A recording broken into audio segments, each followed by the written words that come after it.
Fala galera, professor Pedro por aqui. Nesse vídeo vou estar resolvendo com vocês a questão número 1 da provinha FAMERP 2023, provinha aí discursiva do segundo dia. E se você ainda não é inscrito no canal, não deixe de se inscrever, deixar seu like, seu comentário e ativar o sininho para dar aquela força. E sem mais delongas, bora para a questão.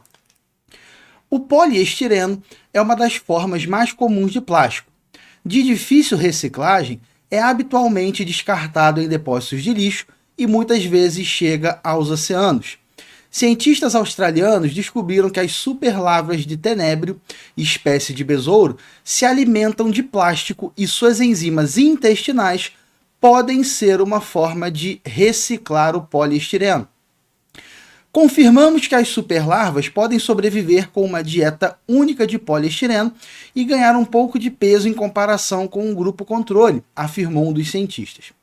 Embora as superlarvas criadas à base de poliestireno tenham concluído seu ciclo de vida, chegando à fase adulta como besouros completos, os testes revelaram uma perda de diversidade microbiana em seus intestinos, portanto, poliestireno não é nutritivo e afeta a sua saúde. Aí vamos lá, letra A. Qual a função das enzimas intestinais das superlarvas de tenébrio na reciclagem do poliestireno? Cite um fator abiótico que influencia a atividade de uma enzima. Letra B. Caso os cientistas utilizem plasmídio bacteriano para sintetizar uma enzima intestinal de superlarva de tenébrio, o que deve ser descoberto dessa superlarva antes de se alterar o plasmídio bacteriano? Cite a propriedade do código genético que permite essa síntese. Então, galera, ele está querendo aí 4 coisinhas. 2 na letra A, 2 na letra B. Na letra A, ele está falando aí de enzimas. Então, bora lembrar que as enzimas de composição, na maioria das vezes, na grande maioria das vezes proteica, são biocatalisadores, ou seja, catalisadores biológicos. E o que uma enzima ela faz?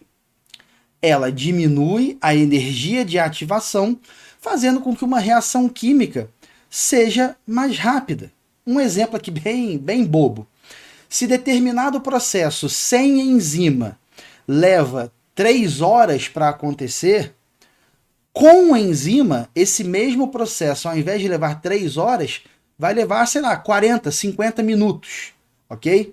Então, as enzimas, elas atuam diminuindo a energia de ativação, tornando as reações químicas mais rápidas. Lembrando que energia de ativação é o quê? A energia mínima necessária para a ocorrência da reação química.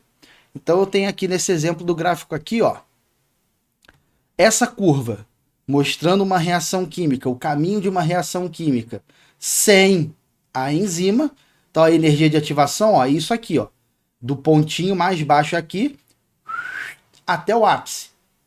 Agora, olha a diferença da energia de ativação com a enzima. Diminuiu bastante. Sem enzima, olha a energia de ativação. Com a enzima, que é a curvinha azul, olha a energia de ativação, beleza? Lembrando que as enzimas, galera, numa reação química, elas não são consumidas, não são alteradas. Elas vão lá, catalisam a reação, se soltam lá da molécula a qual elas se ligaram, estabeleceram alguma conexão e participam novamente do processo, beleza? A enzima ela não é consumida na reação química, beleza? Então já falamos aí o que são enzimas, biocatalisadores, a função. Falamos também aí que a maioria delas é de origem proteica, apesar de ter exceções, mas não vou entrar nesse mérito aqui. Agora, pensando aí no que ele falou em relação ao intestino, no contexto da digestão, qual é a função das enzimas digestivas?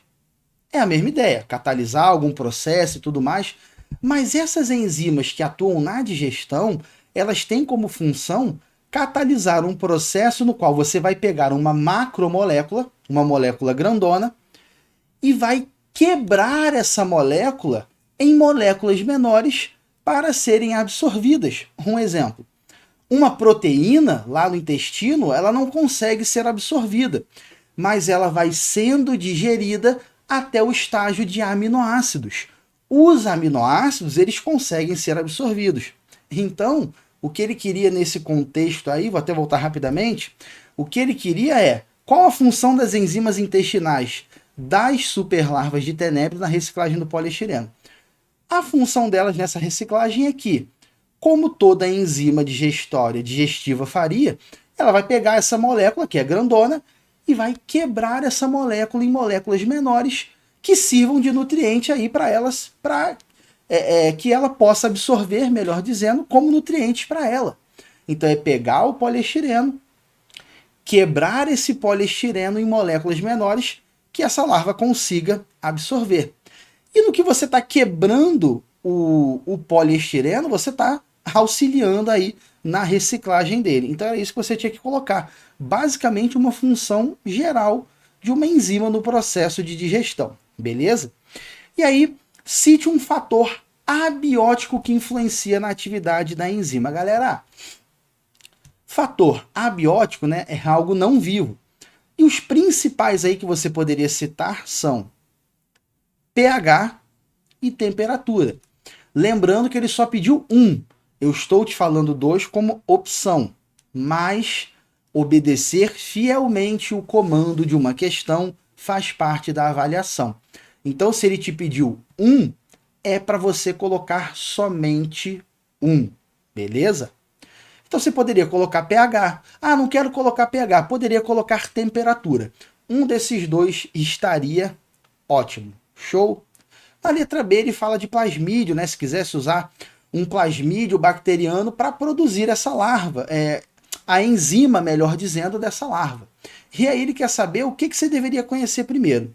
Então, galera, aqui ele está falando da técnica do DNA recombinante, onde nós temos aí a participação de uma bactéria que contém plasmídio e, por exemplo, aqui vou usar o clássico que é a produção da insulina humana. Então, como é que uma bactéria ela produz para a gente insulina humana?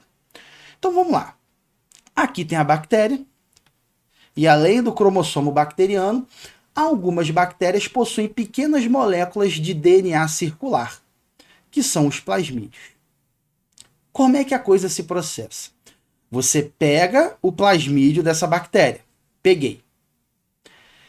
Pega o gene da insulina humana. E como é que a gente faz isso? Você usa uma enzima chamada de enzima de restrição ou endonuclease de restrição, que é uma enzima que corta DNA em pontos específicos. Então essa enzima ou endonuclease de restrição, ela vai lá no teu DNA, ela vai pegar lá, vai achar o local do gene da insulina humana. Vamos lá, cadê a insulina humana? Começa aqui, termina aqui. Tá. Cortei o ponto do DNA certinho, que é o gene da insulina humana. E no plasmídio bacteriano, uma outra enzima de restrição acha dois pedaços lá e tá, corta. E pedaços estes para poder encaixar certinho o gene da insulina humana. Então eu tive a ação das endonucleases de restrição no plasmídio, que foi retirada da bactéria, e no gene da insulina humana retirado de uma célula humana. Show? Agora o que eu faço? Eu preciso pegar esse plasmídio e inserir nesse plasmídio o gene da insulina humana. E eu consigo isso com a atuação de uma segunda enzima, que é chamada de DNA ligase, ok? Então, através de uma enzima chamada DNA ligase, eu pego o gene da insulina humana e coloco ele, insiro ele no plasmídio bacteriano. Inserir esse gene no plasmídio humano, agora o que eu vou fazer?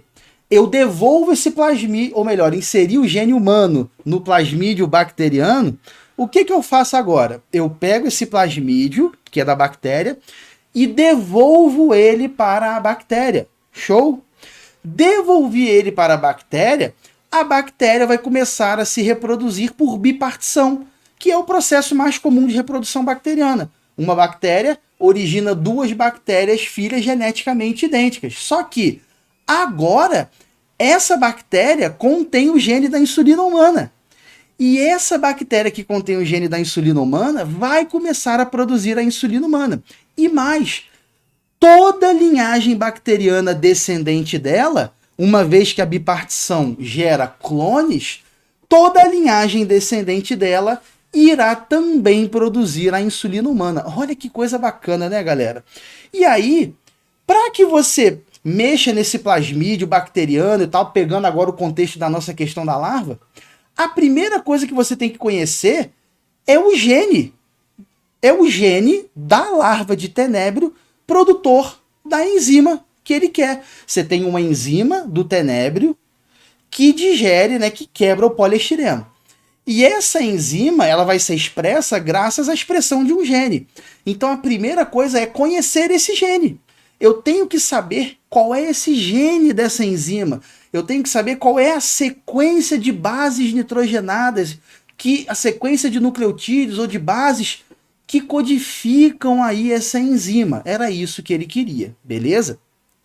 E ele pergunta também, galera, aí, qual é a propriedade do código genético que permite essa síntese, galera? Bora lembrar bem rapidamente que o código genético ele tem duas propriedades. Ele é degenerado, ou seja, para a grande maioria dos aminoácidos, você tem mais de uma possibilidade de códon para codificar. E ele é universal, ou seja, o código genético, de maneira geral, ele é o mesmo para todos os seres vivos. E você consegue pesquisar aí, numa boa, esse lance do gene aí do tenébrio, porque o código genético ele é universal. Então é essa a propriedade aí que você tinha que saber. E aí respondemos os 4 itens aí. Beleza, galerinha? Vamos ficando por aqui em mais essa resolução. Espero que você tenha entendido, espero que tenha ficado tudo claro. E não deixe de se inscrever no canal para dar aquela força no mais. Um grande abraço, te vejo no próximo vídeo.